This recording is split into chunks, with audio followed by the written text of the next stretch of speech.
guys, this is Anthony here, and for the next review I want to look at the DC Universe Classics Club Infinite Earth Matty Collector Subscription Exclusive Mirror Master figure. Whew. Yeah, that's a lot to say for such a bland figure, and for the Matty collection altogether. It's just a pain in the butt. And they're not that great.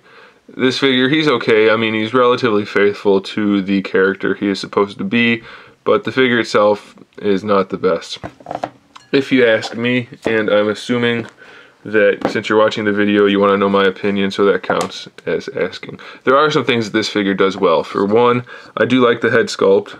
It's pretty decent. I like the whole helmet, mask thing, whatever you call that. I really like this scarf. I like that a lot. It looks nice. They did a good job with that. It's solid, which I think it would have been better if it was a soft material, but it's still pretty good. The head still retains its articulation, just can't look down at all because the chin hits the scarf. Standard DC articulation everywhere else. Waist twist works, everything's there.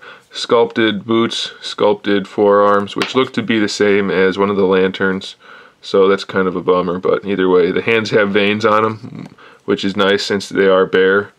And he's got this goofy belt thing, which is fairly accurate, I have to say, but the holsters are just gigantic. They do work, but they're gigantic. If you take the front ends of the guns off, which I might as well talk about, he has two guns, and each gun has one of each of these parts. So you get two of each. I just don't have them here. I left them in the package. An open and a closed version. They just pop off and pop on.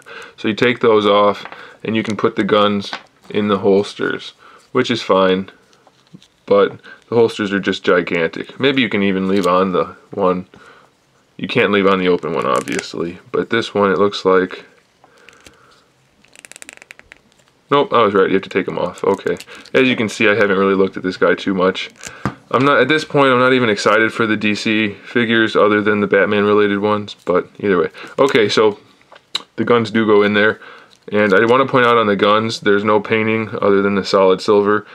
And he's got a trigger guard that makes it look like he's holding it through the trigger, but he doesn't have trigger fingers. I guess they didn't have any ungloved trigger finger hands, so they just did that, which I guess is okay, but his left hand, for me, he can't even hold the gun, it just falls out.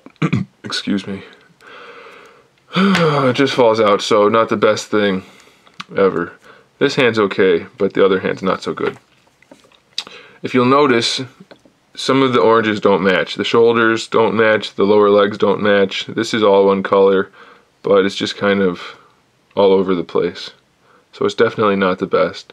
And from here down, from the waist down, he's just a standard body. From here to here, standard body with lantern forearm. So the only really new thing here, I cannot talk. I haven't had any sleep for the last couple of days. The real only new thing here is the belt and the collar and the head and the guns, but that's kind of a non-issue, kind of an unimportant thing, I guess. So it's just an unimpressive figure for the subscription, I think. If we're going to be paying extra money for it and they're supposed to be special figures, I think we should be getting special figures, not just the cheapest thing possible to satisfy people.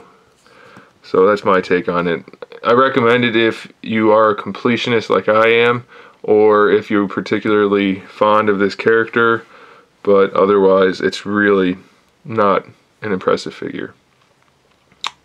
I don't know, it's just disappointing at this point. I'm looking forward to Black Mask and Ivy, and then the Metal Men, but that's really about it.